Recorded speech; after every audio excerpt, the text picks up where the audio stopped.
Hi, welcome to our first kind of edition of Let's Chat. We're calling what we're doing now that, and I am Sarah Underhill. I'm the Executive Director of the Wellbeing Connection, and we are a new nonprofit that I am helping to co-found that is looking to reduce stigma about mental illness and to bring education, awareness, support, and resources. Sorry, I see this all the time. I don't know how I can forget. Resources to our community. And so we have been lucky enough to have Jack as our intern for the whole summer. And he is doing his senior seminar project for New Albany High School with us. And so we've gotten to know him really well and have really loved working with him. And he introduced us to his therapist, Tasha Boyer, who works at Kovacs Counseling, which is in Easton. And so I am going to let Jack take this away, and he is going to tell you a little bit about his story and ask Tasha some questions. Oh, wait. And one more thing, if you have any questions for Jack or Tasha, make sure to post them in the comments, and we will see them, and we'll cover those at the end of our interview. Sorry, Jack. You're good. Hi, I'm Jack Caudill. I am a senior at New Albany High School, and I've been interning with Sarah and the Wellbeing Connection all summer, and it's been truly amazing. My mental health story goes back really early in my life. At the age of 13, I lost a cousin due to suicide. And after that, I kind of became aware of mental health and kind of was asking a bunch of questions, as one does. Like asking myself questions like, oh, like what were the signs? Did I see this? But I was 13, so I wasn't fully aware. When I went into 8th grade, I lost my grandfather, and that was a huge trigger for me.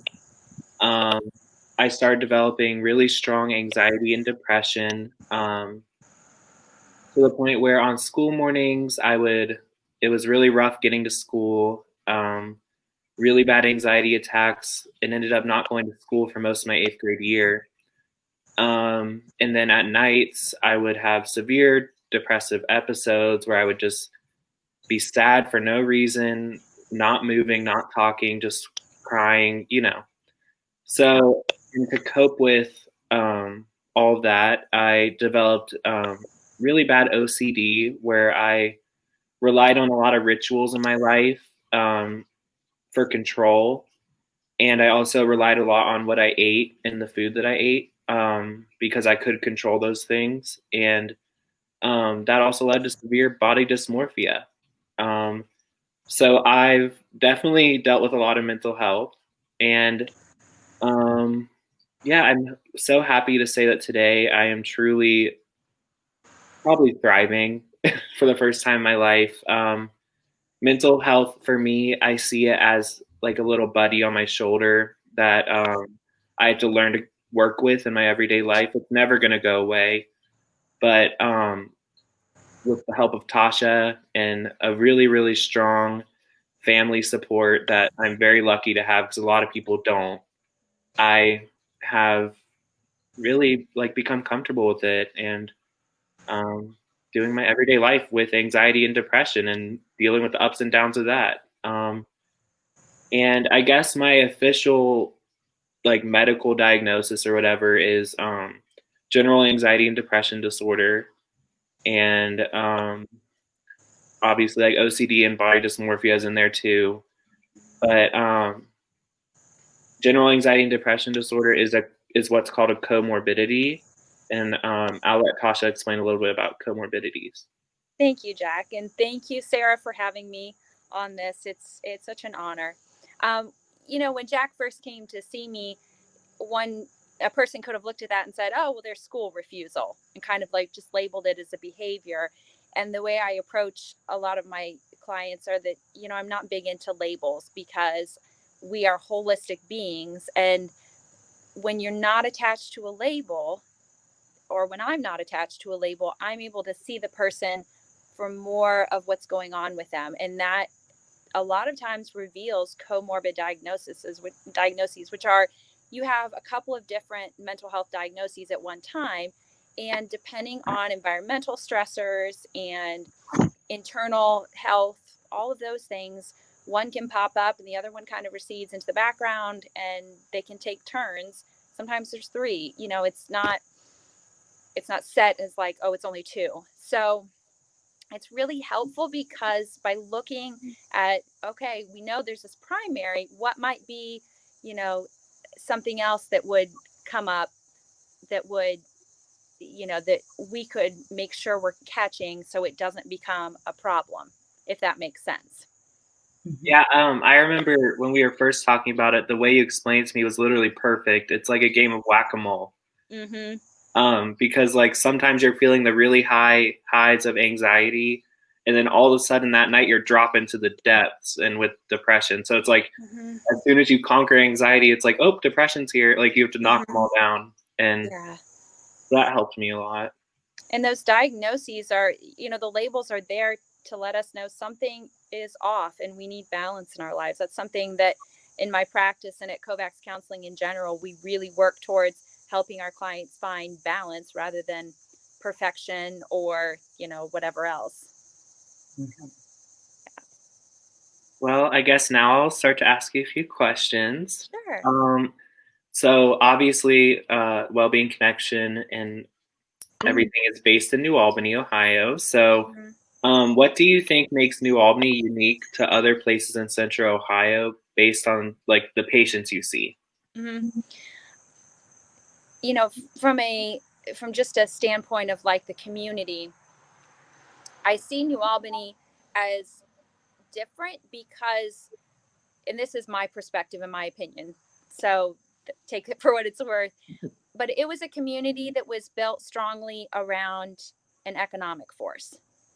And you take communities like Worthington, historical, Westerville built around Otterbein, these different pockets, suburbs that are built around something, Dublin built around a golf course. And for New Albany, it was built around a very strong economic piece. And of course, it generated a lot of families settling in there because it had that strong economic force there. And as a result, there's a lot of, competition, right? And that happens when you have a community that's built that way. And the thing that I see is I can look in and say, I know not everyone is, the perfect white picket fence that the community tries to portray that it is. Some people in the community, but I think people really struggle with the idea of like, well, it looks really nice. It looks like a very pretty bubble. Am I allowed to struggle? Am I allowed to not have a great day? Why should I be sad? I go to a beautiful high school and I go, beautiful landscape and homes. Like, am I just complaining about first world problems? And for me to be able to validate, you can live in a beautiful place and have a lot of great people around you and still struggle. I think that can be really helpful for people. Yeah, totally. That kind of reminded me of Sarah's story when she shared on Facebook about her mental health stuff, and I thought, I don't know, it's kind of connected all back. Next question I have is, what are common comorbidities that you see like in your teenage patients?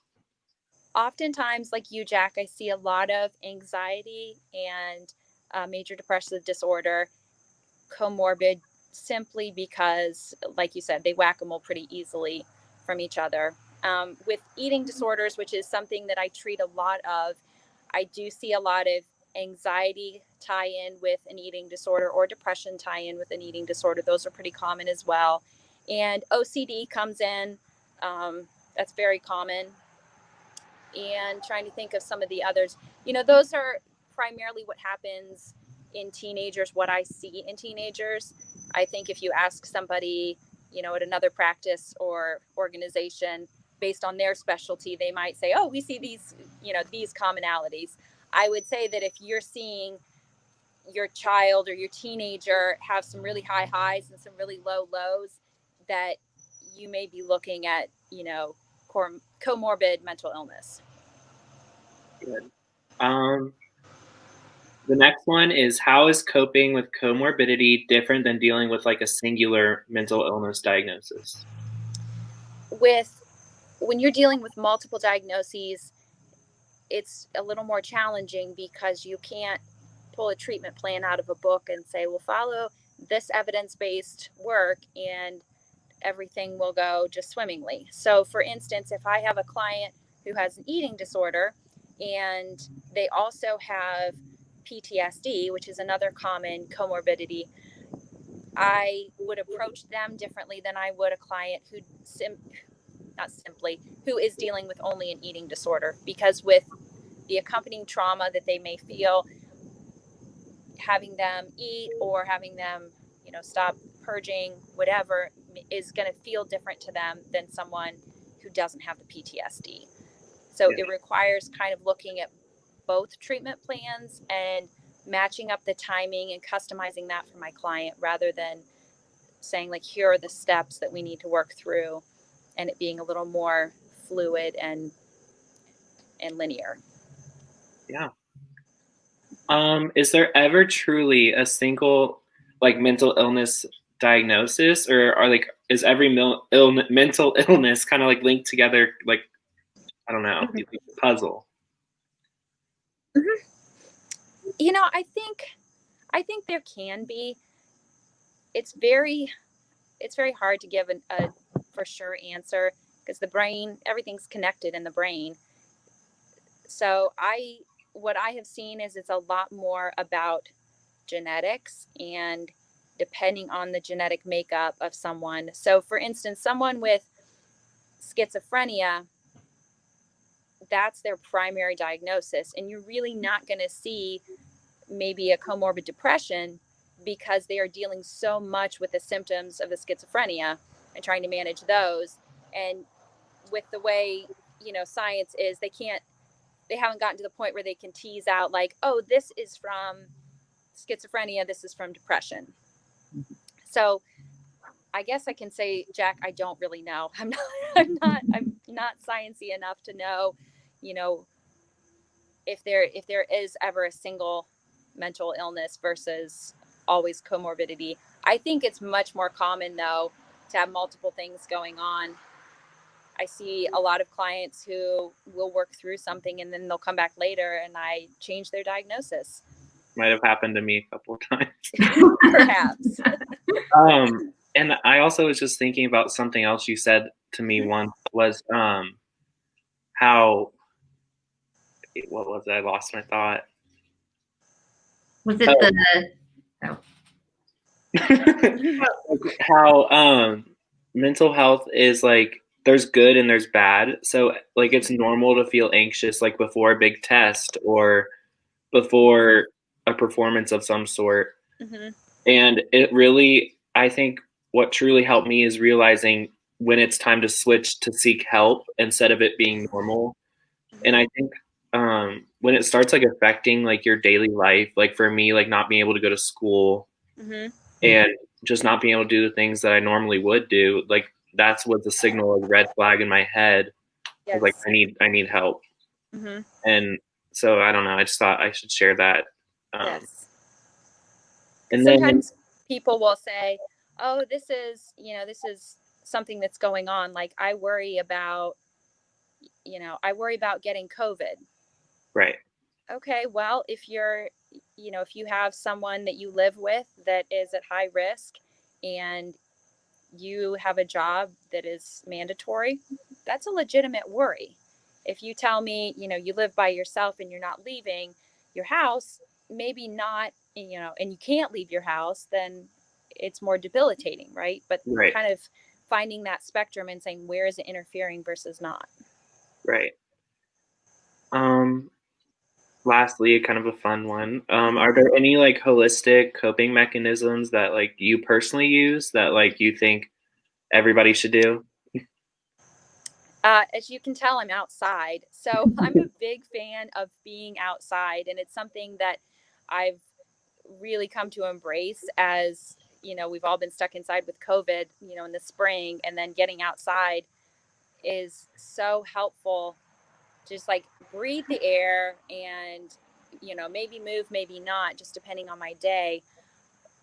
But those basics of like fresh air, good sleep, staying hydrated and moving in a way that feels in congruence with what your body's asking for. Those are probably the things that I focus my day on in terms of self-care. And they're all really accessible. You don't have to pay any money to do any of them. Right. Or go anywhere even. Yeah. And Jack, what's the break that you told us about? Oh, yes. Share that. I practice all the time. That took definitely a lot of work. Was I take things, I call them like content breaks. So it's where like so if I'm really stressed before an exam and I'm in my bed at night and I can't sleep, I like literally close my eyes and I say in my head, it is okay to feel this way. And I just kind of like sit there for a minute and just kind of feel how everything's going. Mm-hmm. And I try as hard as I can to just come to peace with that, because in my head, I'm thinking, the more I worry about this tonight, it's not going to change anything. And I know that that's hard to hear when you're going through the anxious thoughts, but like just really sitting there and being like, okay, like realizing what you're feeling, taking a break and just stepping back and just saying, okay, I'm going to be content with this right now. And I try to do that with my whole life. And it's helped me a lot. That's so powerful, Jack. Yeah. Yeah. Yeah. I've been running from those feelings my whole life. So to hear about a almost 18-year-old who's taking time to sit with his feelings, that's huge. It's really huge. So Jack, tell us about your birthday and what we're going to do for it. So for my 18th birthday, next Tuesday on the 29th, I've decided to do a birthday fundraiser. So my goal is to raise $1,800 for my 18th, and all the proceeds are going to Wellbeing Connection. And kind of what your money will do if you do choose to donate is our main goal is to really help break mental health stigma in our communities, create programming that is accessible to everyone, whether it's free or whatever, through yoga, support groups, and online chats like this. Every dollar goes to provide this stuff, and it will be used with care and love to try to help break this stigma and deal with the things that everyone deals with. And I don't know, I'm really excited, and Yeah, us too. That's amazing. Yeah. We're so thankful for that. And actually, if we meet that goal, we will meet our at least budgeted fundraising goal for the year. So we're so excited to be doing this. And Jack has really been involved in every single aspect of this organization. And we absolutely rely on him. He came to our strategic planning retreat and everyone thought his comments were pretty much the best. I was like, definitely outshining me. So we have just loved having him. So, and he's pretty soon, we think, maybe next week, getting voted onto our board. And so we're really excited to have him. He truly is a gem, and so thankful for you sharing. All right. Well, thank you guys so much. And definitely donate. You can go to www.iamboundless.org/wellbeing connection/.